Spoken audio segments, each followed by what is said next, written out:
So most of you have probably heard I recently got age restricted out of being able to drive for Uber. For context, I'm 24 years old, and for some reason, despite the fact that I've already been driving for multiple years and I was actually grandfathered in to the new Uber policy when they changed the age limit to 25, they recently decided to reverse that decision and I just got booted off the app. I have been trying to deal with customer support and fixing that for so long, but as you all know, it is Uber customer support, so my chances there are very slim. But as I mentioned in a previous video on the Rideshare guy, I talked about an exit strategy and talked about what I was going to do after the fact and after everything was said and done when it came to me actually driving for Uber. Because as much as I always wanted to be able to have it as an option, I did have to think logistically and think about the reality that it's probably not always going to be very reliable for me. And well, that reality came a little bit quicker than I was ready for. And while I'm sad to lose Uber Rideshare as an option for me, there are still plenty of other options. And more importantly, I've learned a lot over the years as an Uber driver. And in today's video, I actually want to talk about, well, being an Uber driver and being a gig driver in general, and the life lessons that I learned along the way.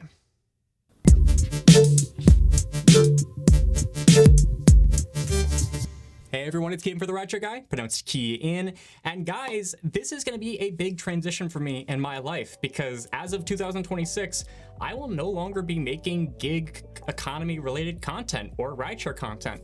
And as a matter of fact, this is most likely the last video for quite some time that I'll be making for the Rideshare guy. So before we go any further, I just want to give a huge thank you to everybody on the Rideshare guy team. Sergio, Chris, Harry, all of you guys, and everybody else in the background for welcoming me in with open arms and giving me an opportunity to call this place home for the last 2 years. I'm so unbelievably grateful, and I hope you guys have enjoyed the content I have made on here. And while I'm not going to say that this is the end, I will say I am very excited for the future and, you know, maybe for the return if things go well. But that's not the topic of today's video. We're going to talk about life lessons I learned while driving for Uber. And as a matter of fact, guys, comment down below, what life lessons have you learned driving for Uber or just any gig app for that matter? I would love to hear what you guys have to share with your life experiences. And I would say the first major area that I've actually really developed as a person and was along the life lessons I really learned was about safety as an individual, and I guess more specifically as a driver. Because if you look at the world around us, it's very easy to think that, oh, you're just driving your car, this is a super easy job. And I guess you can think of it that way, but it is also tons of metal that you're throwing across the road with a bunch of other people with no ideas to their reliability or their skills with driving and hoping everything works. So driving for Uber especially has taught me a lot about safety and how quickly things can go wrong if you don't play things safe. There are just a lot of instances where you really have to trust your gut if you're feeling off about a passenger or just an area you're going to when it comes to being a driver. And it's something that I've really changed my mind on a lot as I became a driver in terms of the gig economy and more specifically with Uber. And in terms of life lessons, something that's very big in most people's lives, and specifically the reason as to why a lot of people get into the gig economy, is money and finances. And being a gig driver has taught me so much about finances and really how to put your best foot forward when it comes to thinking about your future. Sure, a lot of people see gig apps as just a way to make a couple extra bucks or just a way to put some money aside for that new favorite toy that they wanted or whatever the case was. But I think with the volatility of a lot of these gig apps and just with the uncertainty at times when it comes to rideshare, the gig economy, and everything in between, it's taught me a lot about how to really value every dollar you're making and valuing the time that it takes to make it. It really makes you think about every possible variable, to actually really hammer down the best strategies when it comes to being a driver for this and what makes the most sense as a driver. And as much as we all want to dedicate all of our time to making as much money as possible, that's actually where another big life lesson came into it for me, which is having a proper work-life balance. When I was first into the gig economy, specifically with Uber, I was working 50 to 60 hour weeks. Specifically on the weekends, I would go out for 15 to 16 hours per day to hit a lot of those 90 to 100 trip quest bonuses. Because that way I was making like $1,000 a weekend plus a lot of the time. And while that's nothing to call home about for many people, for me, that was a huge deal. That was a complete change of mind and pace in my life. And this was as a lot was changing in my life as well. But it also taught me the importance of valuing the time that I have doing this. Because as much as I would love to say, yeah, you should bury all of your time into the gig apps and whatnot, there is also so much more outside of the gig apps that really makes you answer the question of why you're doing it in the first place. A lot of people have families that they're tending to when it comes to why they get into the gig economy in the first place. And for me, it was just another option in the beginning to make some money. When I was stuck in a sales job I absolutely hated, and I didn't want to work as many hours as I was working with the unpredictability of what I was doing. And when I moved over to the gig economy, it really felt like, at least at the time, that I had control of the way that I could make money. And if I was sick one day and I decided I wanted to work the day after, or wanted to work more hours here and less hours there, then I had that say. And it was a beautiful thing. And it's also just taught me to really value the time that you have, both on the job and off the job, and finding a good balance of both. Another life lesson, and this is admittedly a bit of a goofy one that I've learned as an Uber driver, is just how to really properly maintain your car. This sounds so silly, but for the longest time, specifically as an Uber driver, I was somebody that I kept my car like as notoriously, rigorously clean as humanly possible, because I knew that people were going to be in the car. They were going to look around. They were going to look for the imperfections some of the times, and I wanted to make sure that the passenger seat and the seats in the back, I wanted to make sure they were as clean as could be, and that they had something to do in the back as well. I really tried to put my best foot forward with that. And it's also taught me, and this might piss some people off, but I don't really care. It's taught me that keeping your car clean is not hard, man. It's a really, really easy thing to do. Like, I don't know how else to put it. Like, yeah, of course, there's gonna be the exceptions to that and some of the weird gaps and spots, but like, I don't think a $30 a month vacuuming and car wash service is all that crazy of a thing to put forward. I think that's a pretty normal, common thing. And especially if you're gonna be a gig driver, you want to have a clean car that people see, It's also made me manage the space that's in my car very carefully. So I have a good amount of extra storage space that most cars aren't gonna be available to have, just because my car is an electric vehicle, it being a Tesla Model 3. So I have some extra space in my trunk that's in the lower section of that. I have obviously the frunk for a lot of storage space there. And there are a bunch of different hidden compartments and whatnot, but I think most cars would probably have some equivalents to those where a dash would probably be.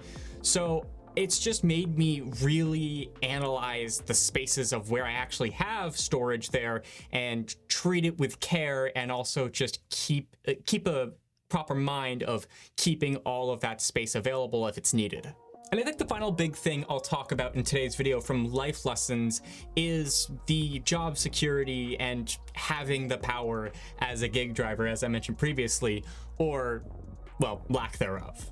Like I said, I was completely blindsided when it came to me being age restricted out of the Uber rideshare app and that experience as a whole.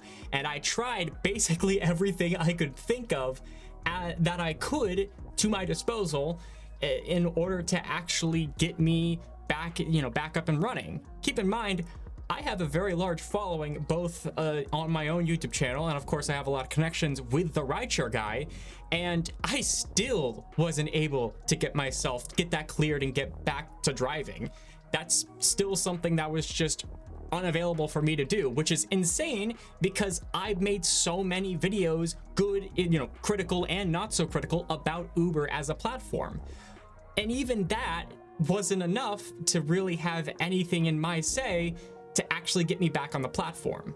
Now, to be clear, that's not me saying I deserve it more than anybody else when it comes to like being reactivated or taking out the age restriction from the grandfather clause and all that stuff. I'm not upset in regards to like I should be getting special treatment. I don't think I should be getting special treatment. I think that the treatment should be equal across the board there. What I'm saying is I'm just more surprised that despite all of the influence that a lot of my videos have had, positive and I guess to some people negative, I'm just really surprised that I didn't have an extra layer of support for somebody to actually help me out with this. And that's really something I need to emphasize to you guys. I'm not saying this as a flex or anything like that. I'm saying this more as caution. If I wasn't able to get more stability and actually get some power back into my own hands by getting back on Uber, it's really anybody's game as to what happens if one person says something that you didn't do and Uber says, well, you're gone now. Because Uber, DoorDash, Grubhub, whatever gig app you do, they can deactivate you at any moment they want to. There is nothing in their terms of service that says that they absolutely have to tell you why you got deactivated, at least state to state. I could be wrong on this. Please prove me wrong if I'm wrong here. But in a lot of areas, there's just no serious rule that says we have to tell you why you're getting deactivated or we have to give you an option to fight the deactivation. In a lot of situations, they can just get rid of you and that's that. So as much as I want to give the message of you truly have the power, I just can't. I really can't say that because it feels like the power has been slipping out of a lot of the drivers' hands forever now. And I really don't know if or when, or I guess, sorry, more specifically, if that will ever happen. And that's the beauty and the double-edged sword of, I would say, a lot of the gig economy. Sure, you do have a lot of independence in being your own boss, but as I've said before, that requires you to be your own boss. And even then, you have to accept the fact that you are not the final boss when it comes to the final say as to what happens to you at the end of the day. There are so many background variables that you don't have control over, and that's just the ones in terms of the apps themselves. That's not even talking about the real world, where anything could happen because you are driving your own vehicle onto the road and hoping everything goes well. So if you are somebody that is driving a gig app of any sort or multiple gig apps or side hustles, whatever you're doing, just make sure you always keep all of the doors open and keep as many options extended to you when you have them available. These gig apps are never going to be certainty. There is no such thing as a gig driver that has been able to rely on, the gig apps entirely without any concern of whether or not they'll get deactivated the next day or next week or next month. It's always something that's in the back of our minds, and it's something you just have to keep in mind as you go through the gig economy. But those are a lot of the life lessons that I've learned personally as a gig driver. And honestly, as much critique as I have against the apps like DoorDash and Uber and Amazon Flex, I really enjoy being my own boss in this regard. And I'm about to take a huge step into another direction coming into 2026. And while I'm very excited for it, I can't lie. Yeah, I will miss a lot of the independence of being my own boss and having my own privacy. And that's something that's about to change drastically. And hopefully I'm going to be able to adapt well to it. But if I'm back on this channel, that probably tells you that I didn't. But with that all said and done, guys, I think that's gonna wrap things up for me on the Rideshare Guy. Again, huge thank you to everybody on the Rideshare Guy team for just welcoming me with open arms and always being there to support me throughout everything I've been doing. I'm so unbelievably grateful. And of course, a huge thank you to all of you for watching these videos and the support and the critiques that you've had over the years. It's been amazing to look at and listen to so many people sharing their own insights. It's a beautiful community that the Rideshare Guy has here, and I'm honored to have been a part of it. So thank you so much. But with that all said and done, guys, I want to hear from you still, because I'm still going to be reading the comments. Don't you worry. So I would like to hear from you guys in the comments down below on what your thoughts are from this video and your life experiences. Please share them out. And if you did enjoy this video, obviously make sure to leave a like on this video. It helps out the Rideshare Guy so much so the algorithm will love us for it. And hey, if you're not already subscribed to the Rideshare Guy, what are you doing? Make sure you go down there and hit that subscribe button, ring the notification bell so you never miss a new video from the Rideshare Guy, or hey, a new live streamer podcast. Show me the money club, come on. Because even if I'm going to be transitioning away from the Rideshare guy, you bet your bottom dollar I'm going to be there every single week to see Sergio rant about something I didn't even know existed. So beyond just thanking Sergio, of course, thank you all so much for watching. It's been an honor sharing this experience with you, and stay cool.